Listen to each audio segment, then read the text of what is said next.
It's your time for Chai with Nanice. Get ready for substance, clarity, change, and especially empowerment. Get ready to turn over stones, uncover stories, and get to the heart of the matter in every area of your life. Any mood runs, any emotion flies, and your dreams are within your grasp.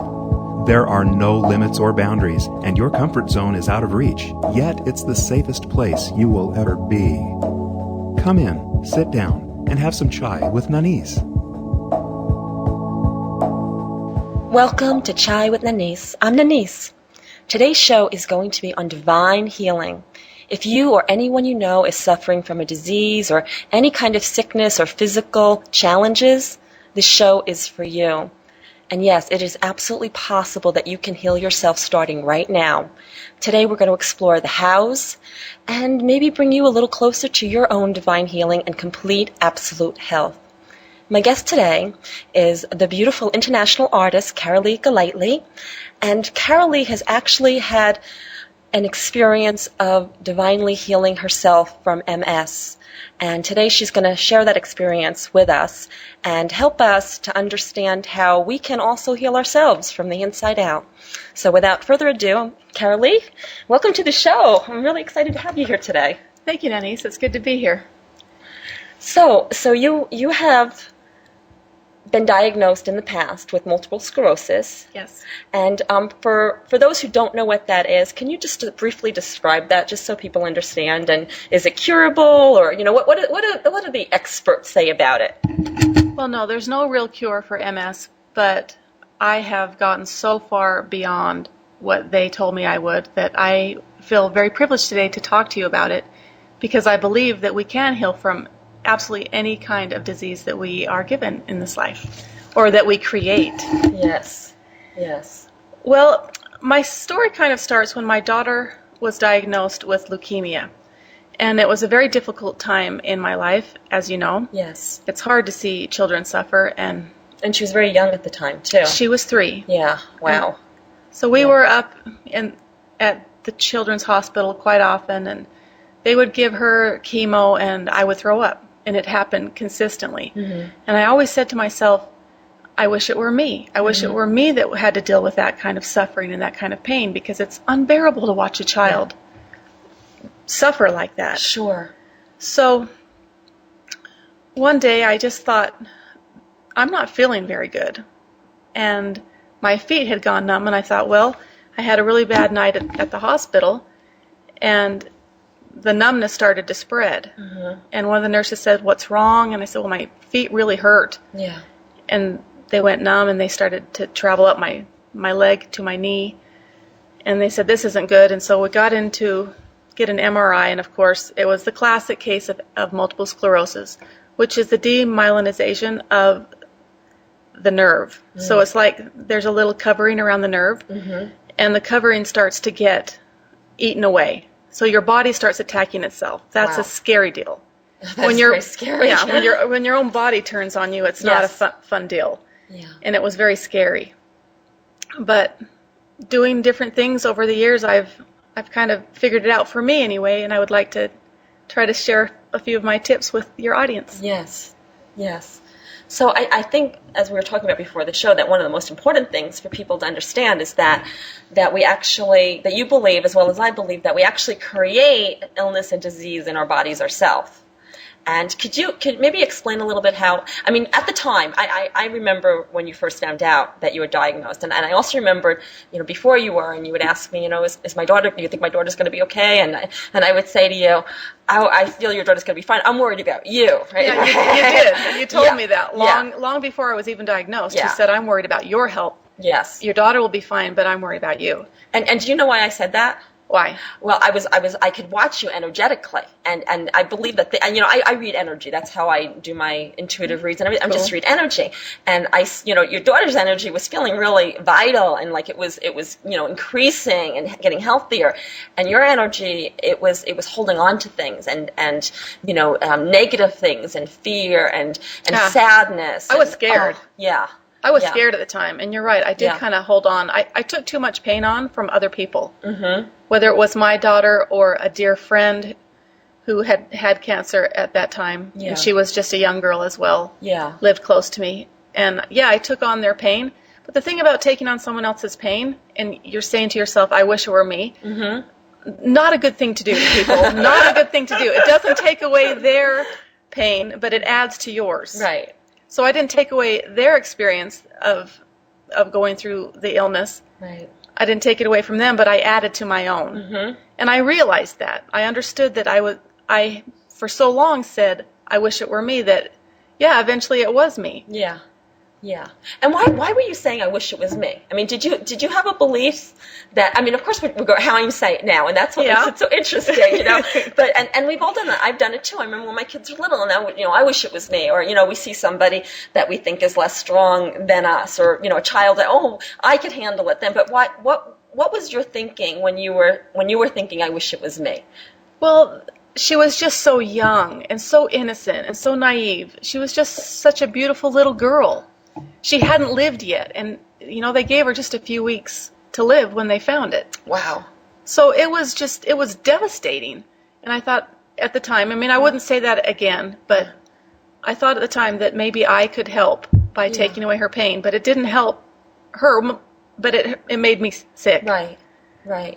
And so what I'm hearing you say is that you loved your daughter so much. Yes. Yeah. That you said, God, give it to me. I'll take it so it can spare her. Right. And what you didn't know at that time was that it doesn't work like that. Exactly. It didn't work like that. And so that would be a really big message to tell people that are listening to us, that we can't take people's pain away by saying, I'll take it. It just doesn't work like that. For her, it was her journey to go through that, and it was my journey to help her through that. But it was not my place to try to take on all the pain and say, I wish it were mine. Yes. Yeah. But when you love someone that much, and I'm sure there are people out there listening to this that it's hard to be a caregiver. And sometimes you take too much on if you are very empathetic, like I am. Yes. And I feel sad for people, and I want to make it better. But if you're sick, you cannot help anyone. Good point. You can't. Good point. Yeah. Then you have to have the help. Yes, then you need the help. And who's going to help you? And then that person says, I wish I could, I'll take it on for that person. And now what we've done is passed it down the line. So a big part of it is really being responsible, not just responsible for your own health, but responsible enough not to say, I'll take on someone else's because I love and care about them. Right. And I think people do this more than they realize. That's why it's so important to talk about, because without even thinking about it, we often have thoughts, a husband, a wife, a child, a parent, and we have such sympathy, and in that sympathy, we're taking it on. Right. So it's kind of like, that feeling like, right? And yes, yeah. I do. Yes. Yeah. Well, and when I was first diagnosed, it was interesting because the words MS, that's all I ever heard in my head. Yeah. It was just banging around in my head. MS. And I thought, I'm going to go insane if I listen to those two letters for the rest of my life. Right. So I started into yoga, which had been I've always been interested in it, but down the street, they were just opening a new yoga studio, and it was a Bikram yoga. Yes. If you know that, it's very, very hot and sweaty. And I went to talk to the owner, and I didn't know it was a hot and sweaty yoga. And they said, just give it a try, because people with MS aren't supposed to be able to get hot. It like wipes them out, okay? Yeah. But I started, and part of the thing is that you look at yourself in the mirror, and that you have all the answers inside, right? Because we're a little drop of the divine. If we're all one. Yes. We're kind of the drop of the divine, like in the ocean, if you want to call it the God or the universe, that there's something greater than we. And so you're supposed to look at yourself and find all the answers within, and I couldn't do it. I couldn't look at myself for months. Really? And this is a room filled with mirrors, is that right? Okay.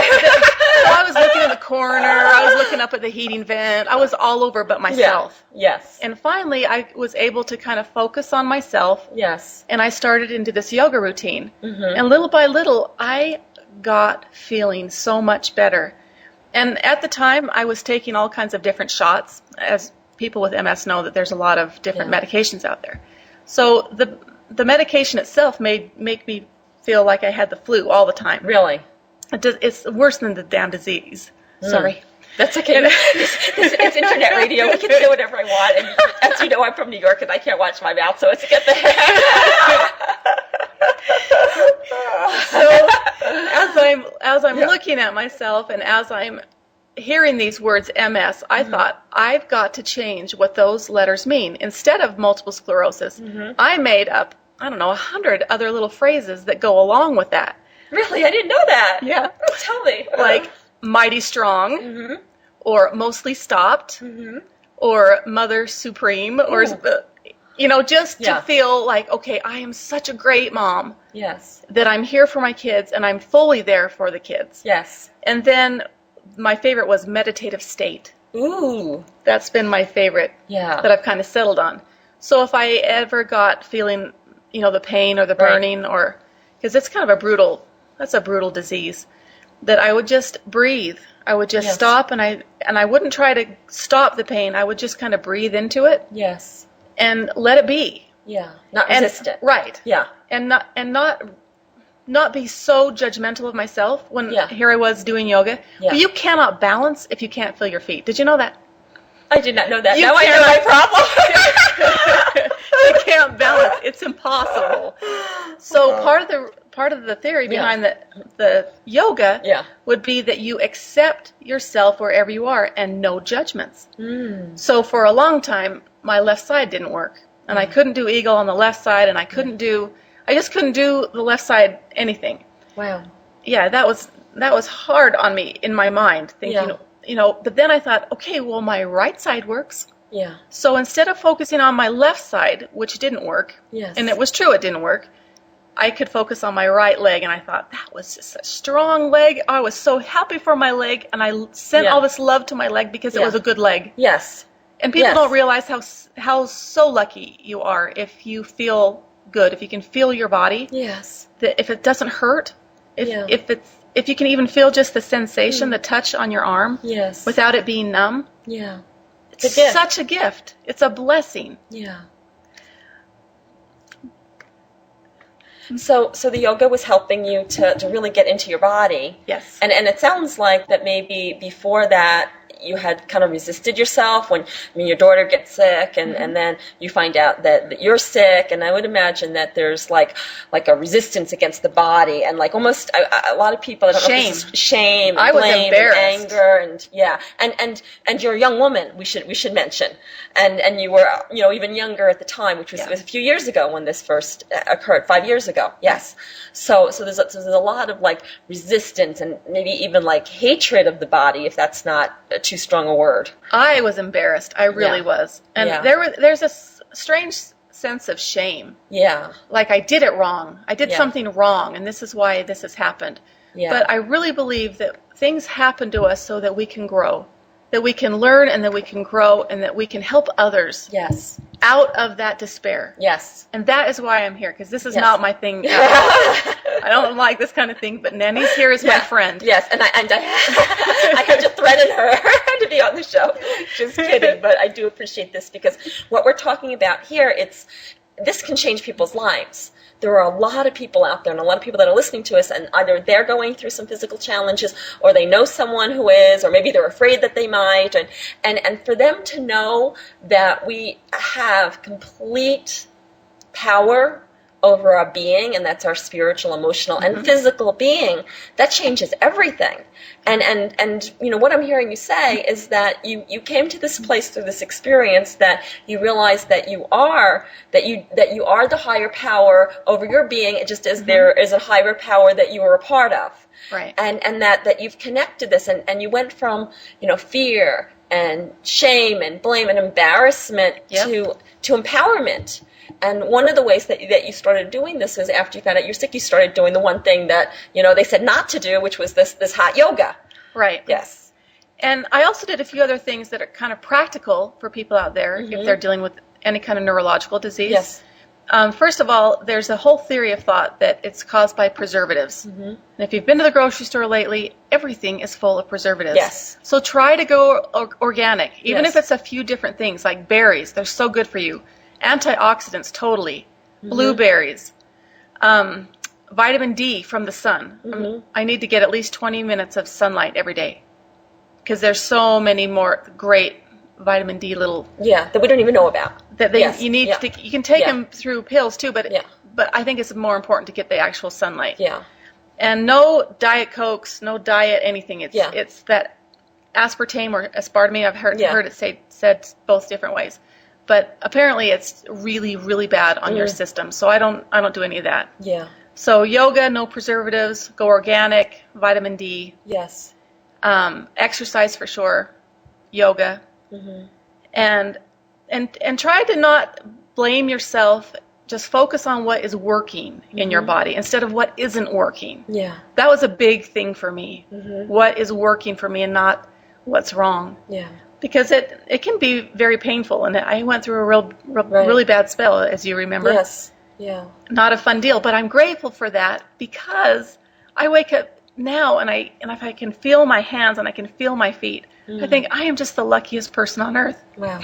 And I get an extraordinary amount of joy out of watching my feet move. I really do. I love watching my feet move on the treadmill. I'm just looking down. My feet move. My feet Wow. move. It's great. To live in that gratitude. Yes. Yes. So So we don't think about that. You know? don't Yeah. unless it's almost taken away from you, Yes. and it was a very big possibility. Yes. And I was on medicines for a long time, and I am not anymore. Right. But I think that a lot of people need the medicines for a certain amount of time to try to even them out. Mm-hmm. So Yeah. that did help me. I'm not against Western medicines, but I also believe you could add to the Western medicine Right. with meditation. And I did that. I said, I don't even know how many thousands of times I said it. Full remission, Yes. full recovery, Yes. total health, total wellness. I said those 4 words every day. I don't know how many times a day, hundreds. And what do you think happens when you say that to yourself? So yeah, what happened? Like, so you're saying that to yourself, and it's more than just words. So like something's happening to you. What do you think's happening to you as you were saying those words? I think you believe what you tell yourself. Mm-hmm. If I told myself every day, you are so sick, Yeah. you are going to end up in Yeah. a wheelchair, it's over for you. Give it Yeah. up. Yeah. Which a lot of people do, Yeah. regardless of what Yeah. they're suffering from. Right. Yeah. Yeah. Yeah. But so it also sounds like it was a lot of intuition talking to you, directing you here on what to do Yeah. and what not to do, and Yep. that's a huge piece. You have to listen to things because you're going to get a lot of, once you're sick, everybody, it's kind of weird. People want to claim you.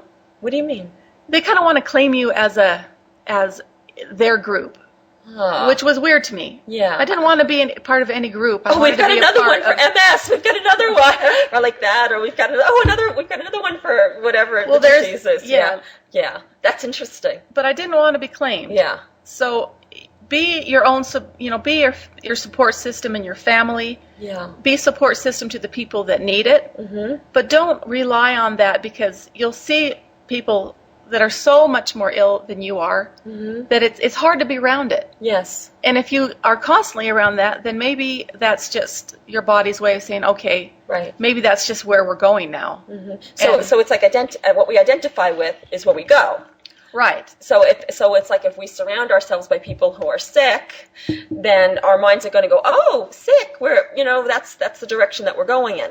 But you did the opposite. You surrounded yourself by these healthy yoga bodies Right. and a lot of healthy people and a lot of thoughts. So it's almost like you purified your life. You purified your life of negativity. Mm-hmm. You purified your life of sickness. You purified your mind of negative beliefs and disempowering thoughts. Right. And you purified your body of chemicals and anything that didn't belong there. So it was like this Yep. total purification process. Yep. And when I was first diagnosed, let's see. So when you were first diagnosed, did they tell you like what to do and what not to do according to the old MS Oh, sure. standards? And what was that very different than what you ended up doing and not doing? It was very different. Could you give us a little example of that? Well, just the little things like Yeah. not getting hot. Yes. I got hot all the time. And Yeah. because of the Bikram yoga, it's so hot and you sweat a lot. Yes. And not just sweat a little bit like you've been swimming hot. Yeah. Well, my husband would say, Kara, we got to go to yoga today. And I'd say, I feel too sick. I'm just too sick. I hurt all over. Yeah. And he said, you know what's going to happen once you get there. And Yes. the deal was, once I got there and I would start to sweat, Yeah. a lot of times, right when I would start to sweat, the sweat was kind of cloudy. Really? It wasn't clear. And Uh-huh. as soon as the sweat ran clear, I felt better. Wow. I felt better. And it was consistent. Huh. So I love my Bikram Yoga studio. Yeah. So we're not telling people to not listen to their doctors. We're not saying that, but we are saying is, listen to yourself. And if your intuition is telling you, to do something, whether it's yoga or to eat a certain healthy way, or, to go on a vacation even, or, just to maybe mend old wounds or forgive somebody, which, that makes make us sick too. And not see, forgiving. I had to make a list when I first was diagnosed. I made a list on the people I would and would not talk to anymore. Really? The people who were very positive. You are always on my Okay, sweet, glad. you are always on my wonderful talk to me list because you are so uplifting and you give energy and you add to the energy. You add to the energy, the positive side of it. Thank you. But a lot of other people don't. Yeah. They drain, and I let them. Yeah. I realized that. Yeah. I let them drain me, but Yes. I couldn't be drained anymore. Yes. And one interesting thing with this whole deal, an interesting experience was that I've always kind of tried to fit in my whole life. I've just tried to fit in.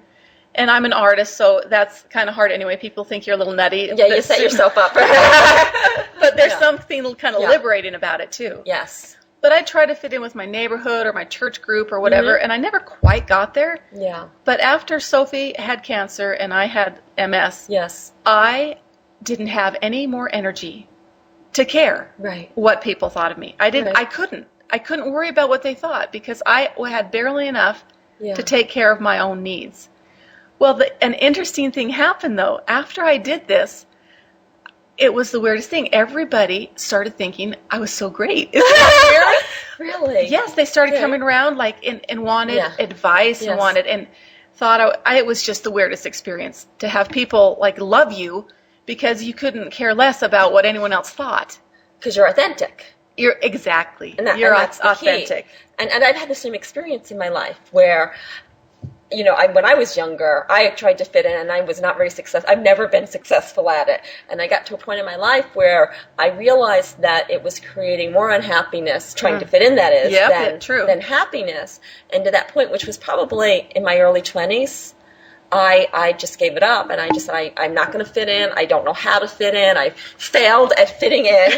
So did I. Yeah. So I've successfully failed at fitting in, which should be the name of a book, because that was the door to freedom for me. Because once I stopped trying to fit in, then I just started being myself. And as a result of that, and it took a little while because I felt awkward about it. I felt awkward about it, but after a while, I had the same experience where people started to come to me and look for advice and just like, wow, and you're amazing, and really all I was doing and all I ever do is just be myself.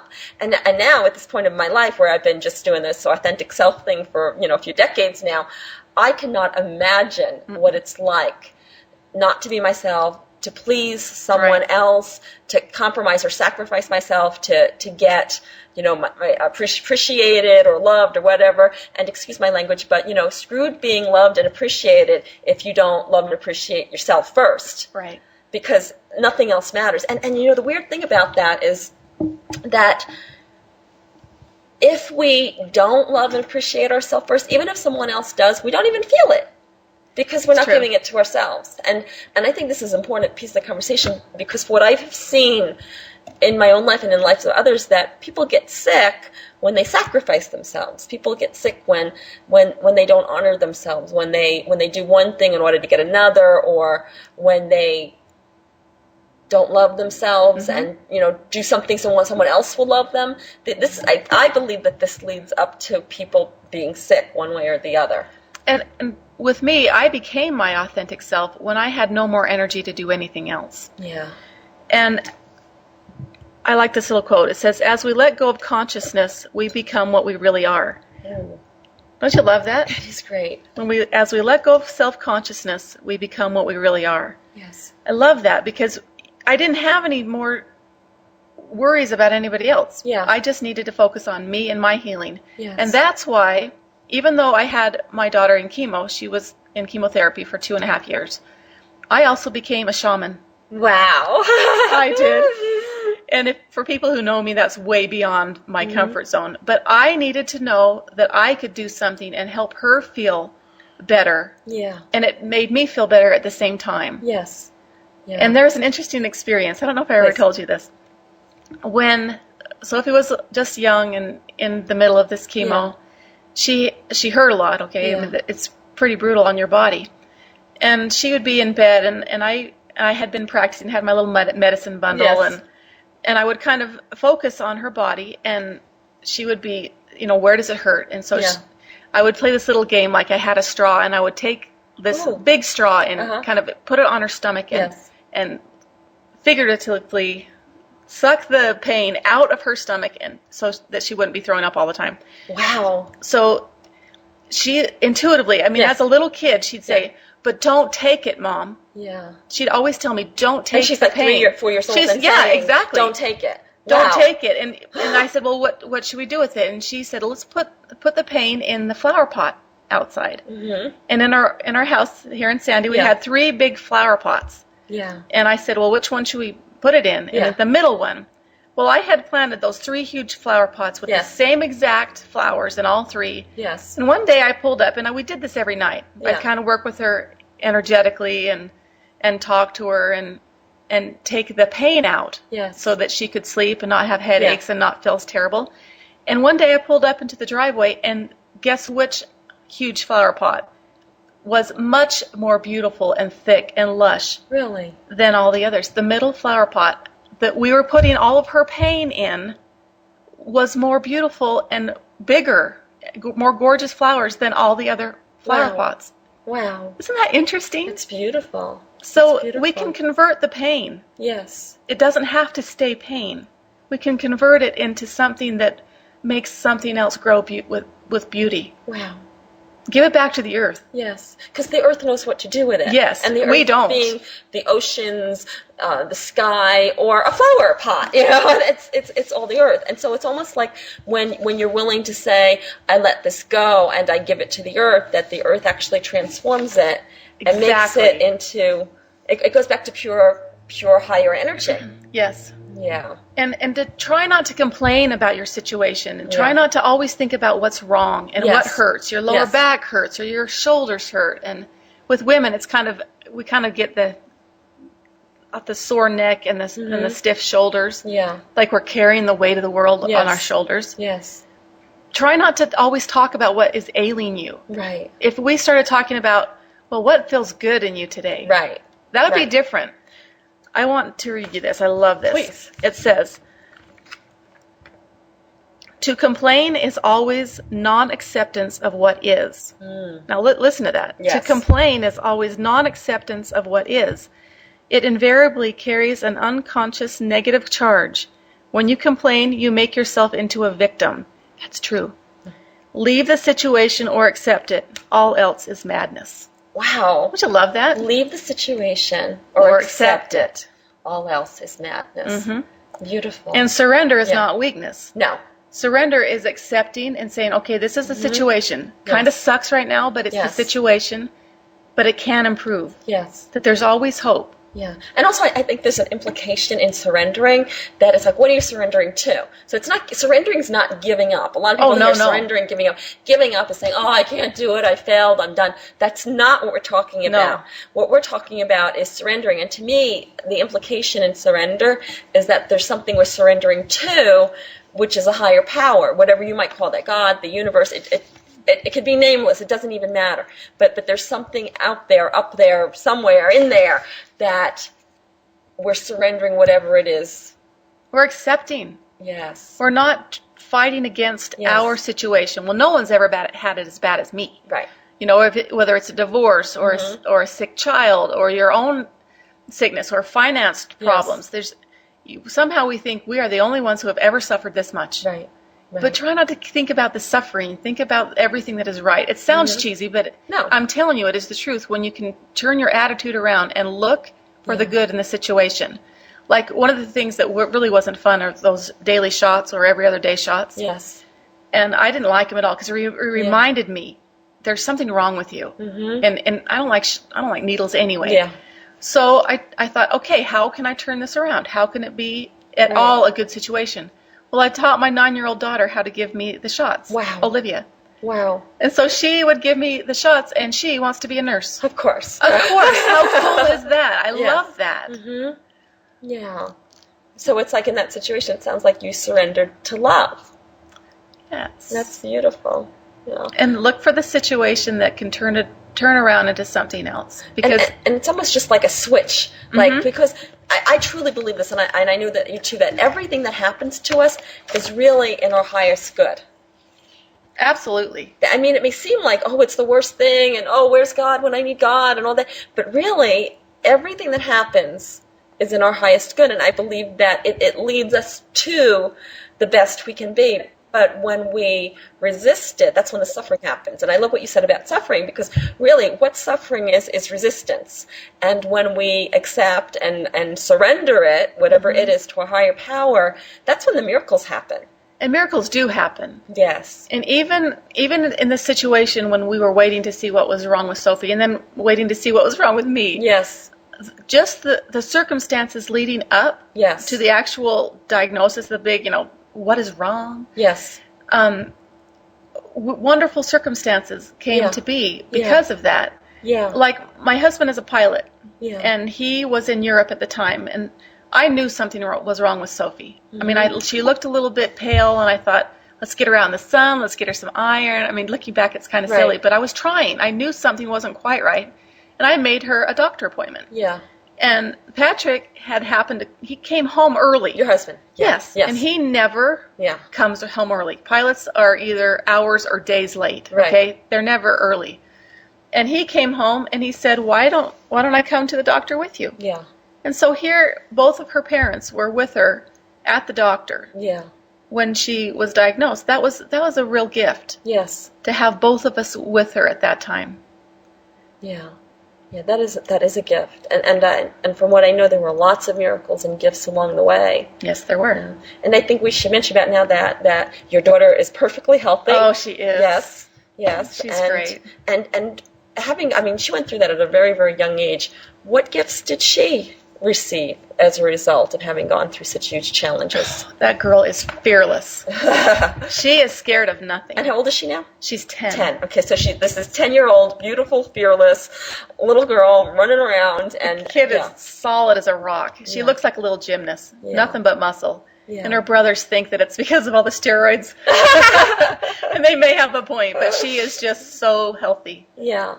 And she's Yeah. beautiful, and she's kind. And she kind of has an intuitive sense about her when other people are around her, if they don't feel well. Yeah. She kind of knows things. Wow. Like, my cousin came to live with my mom at one point during this chemo treatment, and here's this little bald girl, and he had an embolism, Yeah. and he had been very ill. Yeah. And Sophie came and sat on his lap and said, "Don't worry, you're going to be okay. Yeah.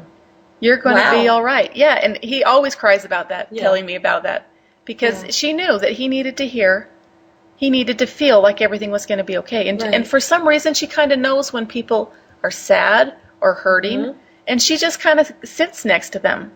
She's not afraid of the dark. She's not afraid of being alone. She's not afraid of anything. Wow. Yeah. You know, a lot of children who go through something like that have the opposite experience, where they end up being fearful and afraid, and, there's a lot of anxiety. And so what that tells me is that there was something in how you helped to create the space and the experience for her that allowed her to discover herself and her strength and her gifts.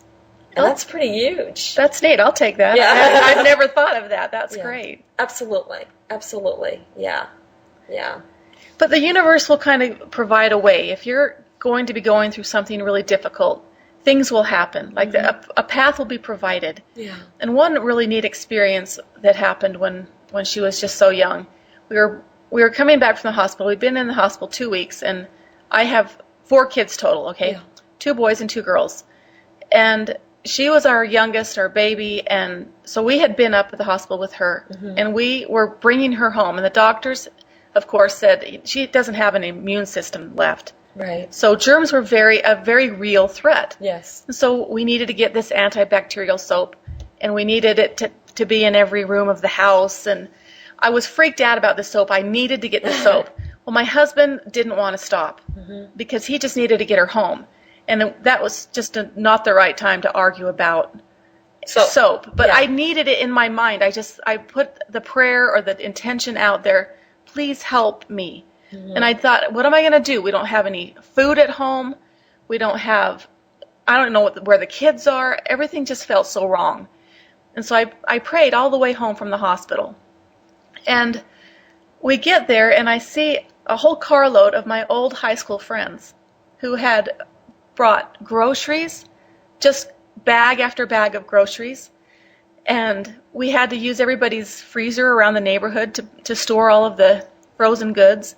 And they had taken up a monetary, a collection. So they paid for the first month of her medical bills, which I thought was amazing. And then, of course, I just cried the whole time because I was so overwhelmed. And I mentioned to my friends, I need this soap. And my friend, Amy, who I hadn't seen in years, said, well, I'm a drug rep. I have 10 bottles in my car. Wow. Do you think that was a coincidence? No. No way. No way. And so I hear this 10 bottles, and I thought, thank you, thank you. And ever since then, that first experience from before she got sick to the middle to the end, just all through it, over and over and over again, all of my needs were taken care of. And I got to the point where I understood that if I trusted it, if I really had a need, it would be taken care of by family or friends or neighbors. People stepped up because I think the intent was there. The intention was, I need some help. And it would always appear. Wow. That was a pretty powerful lesson in faith for me. Yes. And I imagine for your children and for your husband and for everybody that was involved as well. Yes. And I believe that. I believe that when we really ask for something and we leave the space for it to come to us, it comes. It's because it's like, so I've said this on the show before, so my definition of as a miracle is a true intent without conditions. Ooh. Yes. I like that. And what that means is that we have the intent, we're asking for something, however you want to ask for, whether you call it a prayer or whatever it is that you call it. So you're asking for something, and then you're allowing it to come any way it wants to come. You don't put all the conditions on it that it has to look like this or that or the other thing, or I can't, or I won't, or you release all the conditions and you just let it show up. And that's how miracles show up. And I believe that we have the ability to do that every single day of our lives. I have learned to trust. Yes. I've learned to understand the way the universe works because it works consistently. Yes. Not just with the major problems like you're saying, but with the little everyday silly things that you think, well, what's the point of it? Right. It's okay. You can ask for things. Yes. Ask for the miracle. Yes. You'll get it. Yes. Maya Angelou did the same thing with her son, Guy. Really? I read this story about her once that I just loved. And her son had broken his neck a few years earlier, and there were some complications, and he was in surgery. And she walked and she paced and she prayed for him. And it was really amazing because she's the one where I kind of got that total recovery. She said, I see total recovery. I see you walking, standing, playing basketball and swimming. Wow. And then, of course, because he was paralyzed from the neck down, and she said, I see total recovery. Yeah. And he walked out of the hospital a few months later.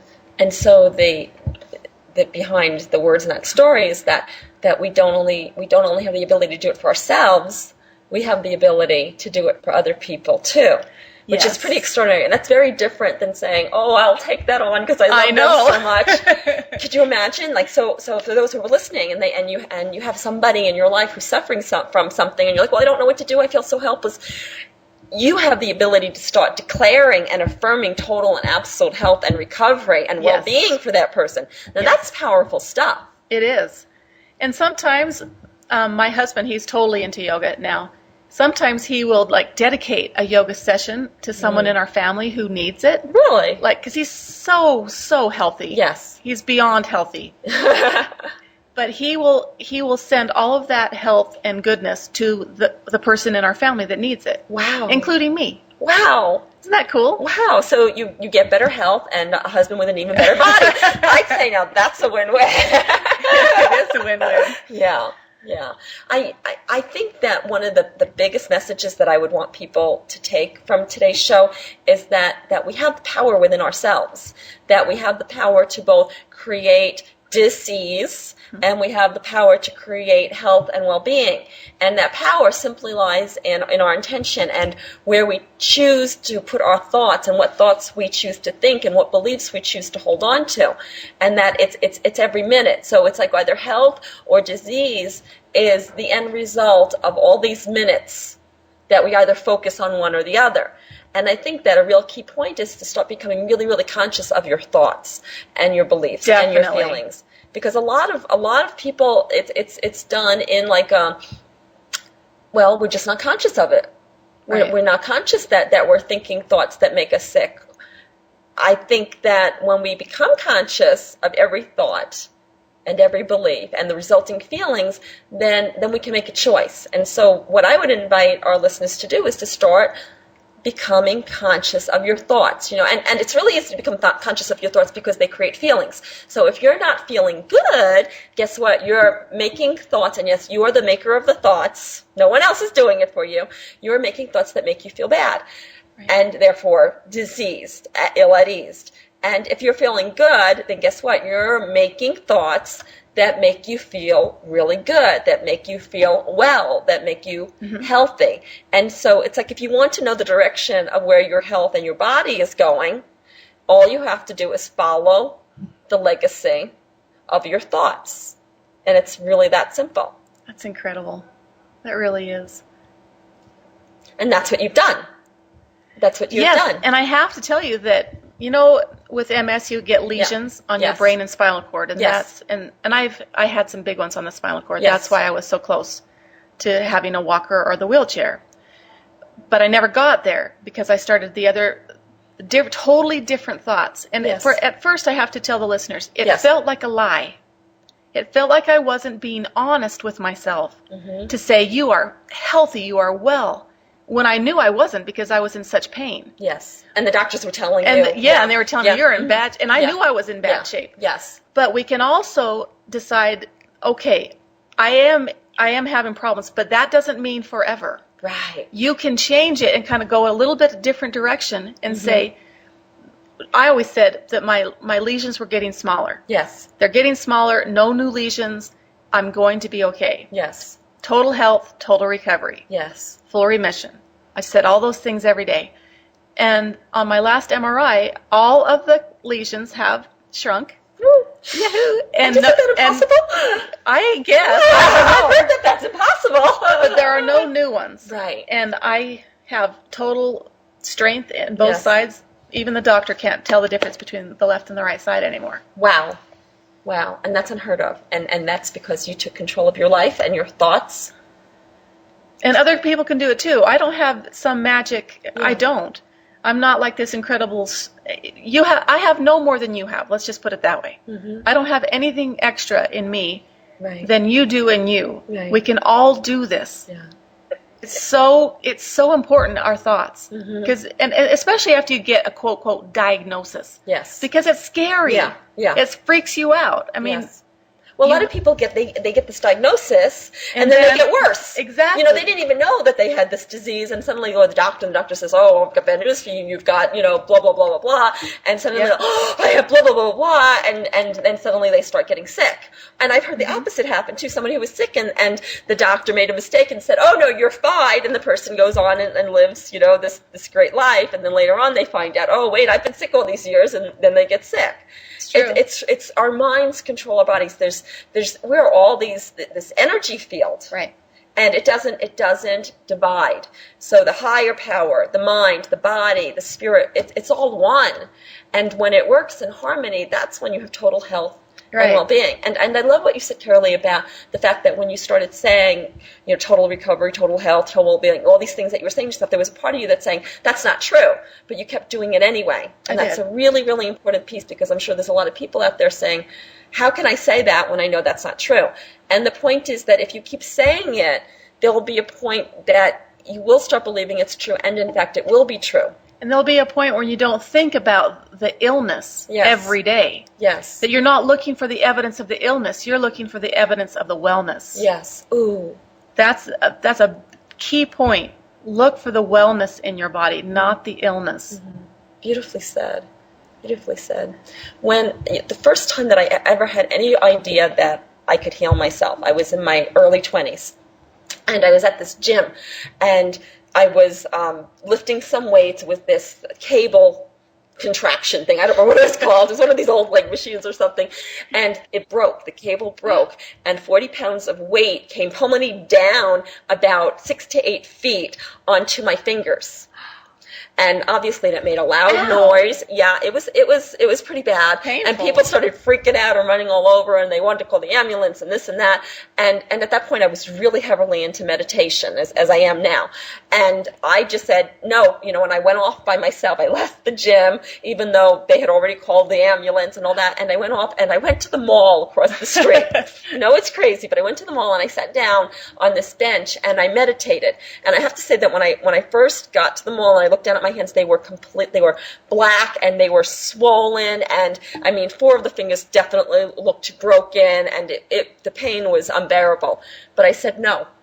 And I sat down and I started meditating. I started visualizing complete healing. I started imagining my fingers and my hand going back to its normal shape and appearance and how it felt.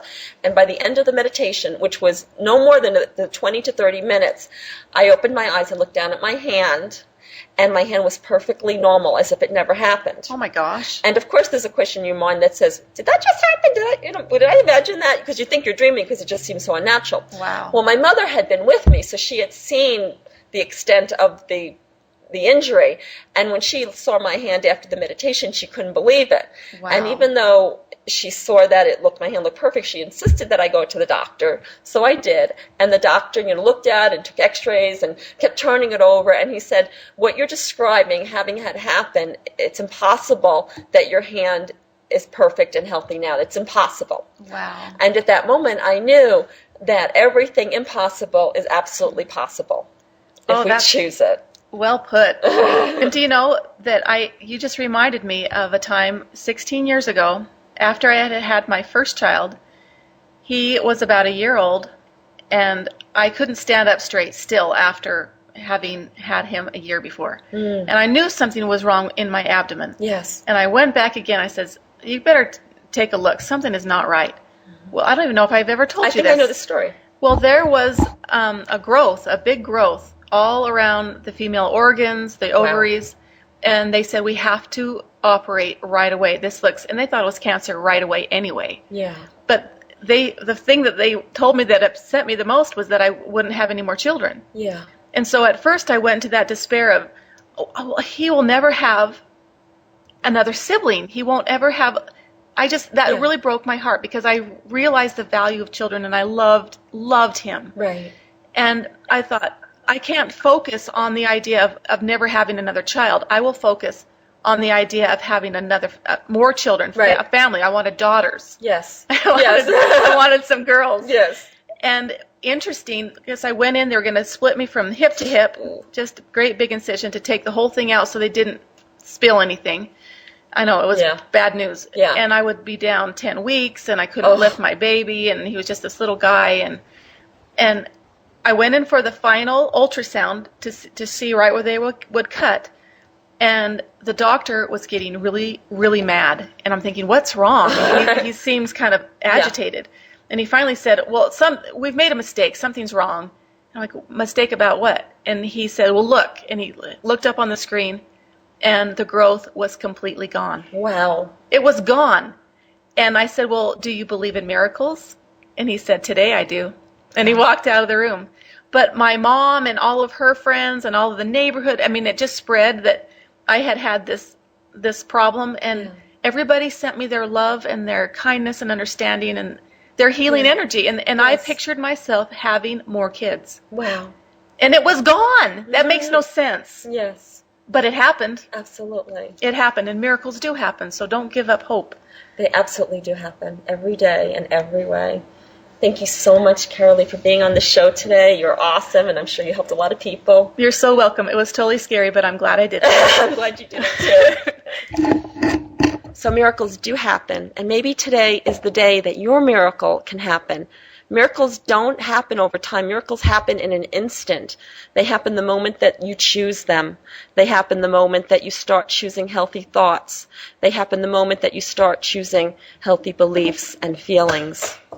There is nothing that you cannot create in your health, your wealth, your life. And so today, as we end the show, I invite you to visit my website, www.nanice.com. That's NANICE.com. And press on the Contact Me link and email me. Let me know where you are in your life and what miracles you want to have happen and what miracles have already happened for you. I would love to hear about that. And also any show ideas that you may want, share them with me. You never know what might happen from that. So today, as I say goodbye, I'm wishing you a million miracles in your waking and dreaming hours. You have been listening to Chai with Nanice. Thank you for having Chai with Nanice. Please go to www.nanice.com for great free stuff that will empower you to live your best possible life. Free books, articles, shows, meditation audios, and so much more at nanice.com. That's NANICE.com. Nanice's books are also available in all major bookstores and Amazon. Check out The Infinite Power of You, Even Gandhi Got Hungry and Buddha Got Mad, Zest Point, Lip Prints, and many others by Nanice Ellis. To find out about one-on-one coaching and how Nanice can personally coach you to experience your best life possible, please email mybestlife@nanice.com.